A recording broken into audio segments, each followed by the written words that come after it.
ये वाला जो है ना, ये काली वाली जो बिल्डिंग दिख रही है, यही क्या है? मक्का है। अब इस मक्का के चारों ओर घूमना जो होता है वो हज यात्रा कहलाता है, हज। अब ये जो छोटे छोटे लोग दिख रहे हैं ना, ये सब लोग आदमी है। लोग यहाँ पे करोड़ों की, लाखों की संख्या में भीड़ रहती है। ये कुंभ मेला में कैसे भीड़ लगा रहता है, आदमी गिन पाएंगे कुंभ में? वैसे यहाँ पूरी दुनिया के मुस्लिम यहाँ जाते हैं और इसका हज करके चक्कर लगाते हैं, हज यात्रा कहा जाता है। ठीक है, हज यात्रा कंप्लीट कब हो जाता है? जब आप मक्का में जाते हैं तब। ये मक्का को कहा जाता है कि ये मतलब ये अल्लाह के पूजा स्थल के लिए इसका मुख्य रूप से महत्व है। दूसरा जगह आता है मदीना। मदीना ग्रीन कलर का है। ये मोहम्मद साहब जब इस दुनिया से चले गए तो उनका जो मकबरा बनाया गया, जो कब्र बनाया गया, वो यही मदीना में बनाया गया। मदीना भी बहुत बड़ा है, लेकिन मेन यही दिखाया जाता है फोटो में, ये ग्रीन वाला। एक ये ग्रीन वाला दिखा देता है फोटो में, और इधर वाला में देखेंगे तो ये ब्लैक वाला दिखा देता है, मक्का और मदीना यहाँ पर।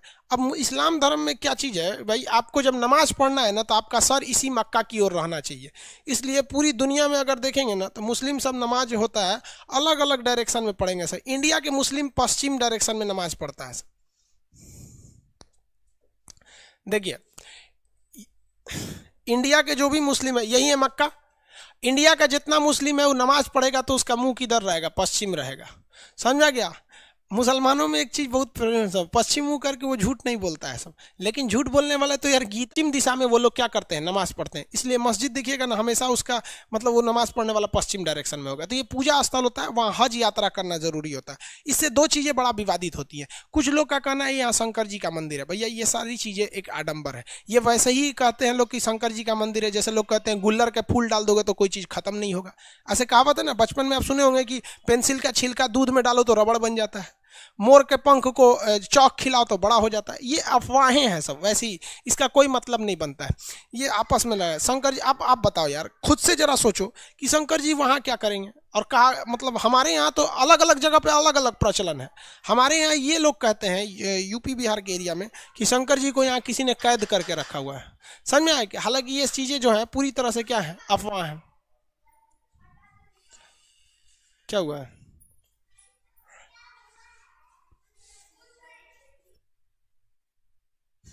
चलिए देखिए ध्यान से। अब तो यहाँ पे ऐसा कुछ नहीं है। वहां पर एक पत्थर है जिस पर क्या करना पड़ता है? कंकड़ मारना पड़ता है।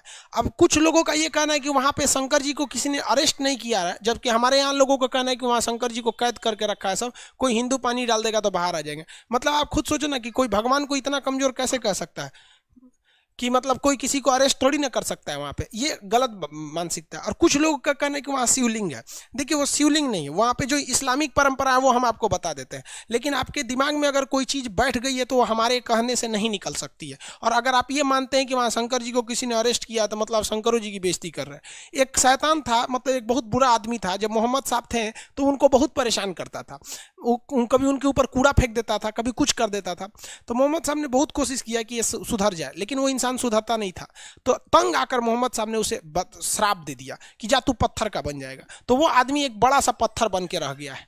तो लोग जाते हैं ना तो इसी पत्थर पे कंकड़ से मारते हैं लोग, वो ये दिखाने के लिए कि तूने मोहम्मद साहब को परेशान किया था। तो किसी ने ये फोटो लाया और बोल दिया कि भाई साहब यहाँ पर मतलब इस फोटो में यहाँ पे कि ये शिवलिंग है, जबकि ऐसा कुछ नहीं है। वो परंपरा के हिसाब से देखिएगा तो एक शैतान आदमी था। अब बताओ भाई, अगर इस पत्थर की हिस्ट्री उठाओगे तो वो एक ऐसा दुष्ट व्यक्ति था जिसे पत्थर बना दिया गया श्राप से। अब वो दुष्ट व्यक्ति को आप शिवलिंग बोलोगे? आप मानते हो तो आप हमारी बात पे तो बिलीव नहीं कर सकते, वरना अगर आप जिस पे बिलीव करते हो जो ऑथेंटिक चीज़ है, जैसे गूगल हो गया, विकीपीडिया हो गया, क्योरा हो गया, इस सब पे आप जाके सर्च कर सकते हैं। इसी को लोग वो शिवलिंग बोलते हैं। तो इस मक्का मदीना को लेकर दो ही प्रचलन बहुत फेमस है। कुछ लोगों का कहना है कि यहाँ उन लोगों ने अरेस्ट करके रख लिया है, मतलब उनको कैद करके रखा है। और कुछ लोगों का कहना है कि नहीं, शिवलिंग की पूजा होती है। ऐसा यहाँ पे कुछ भी नहीं है। वो तो जो शिवलिंग वाली बात होती है वो तो मदीना के पास है जहाँ पत्थर मारा जाता है यहाँ पर। अब कुछ लोगों का कहना है कि यहाँ हिंदू को जाने क्यों नहीं दिया जाता है। भाई साहब यहाँ 2.5 लाख रुपया खर्चा आता है एक आदमी को जाने का। दूसरा, आप किसी देश में जाते हैं तो आप अपने हिसाब से नहीं चलते हैं, उस देश के नियम कानून के हिसाब से ही हमें चलना पड़ता है। तो ये एक मुस्लिम कंट्री है, इसका नियम है कि जो हज करने आता है उनके लिए प्रॉपर नियम होने चाहिए। अब आपको पता है ना कि जो उन लोग के नियम कानून होंगे उनको पता होगा। यार हम लोग को हम ही लोग कभी हज करने नहीं गए, बुढ़ापे में मम्मी पापा को भेज देंगे लोग। तो ये समझ में आ गया, ये सऊदी अरब केवल मक्का मदीना के लिए। इस पर एक और विवाद होता है कि हज के लिए सरकार सब्सिडी देती है, मुसलमानों को बेवकूफ बनाती है सरकार। देखिए क्या कहती है, सुनिए ध्यान से। हज के लिए खर्चा आता है 2.5 लाख रुपए। तो जब सरकार थी ना पहले कांग्रेस की सरकार, वो तो मुसलमानों को और लोल बनाई। बीजेपी तो कम से कम खुल के कहती है, कांग्रेस तो और लोल बनाई। कांग्रेस कहती है भाई 2 लाख 2.5 लाख है ना, तो आप इसमें केवल कितना दीजिए, 2,40,000 दीजिए, मतलब 2,40,000 दे दीजिए आप।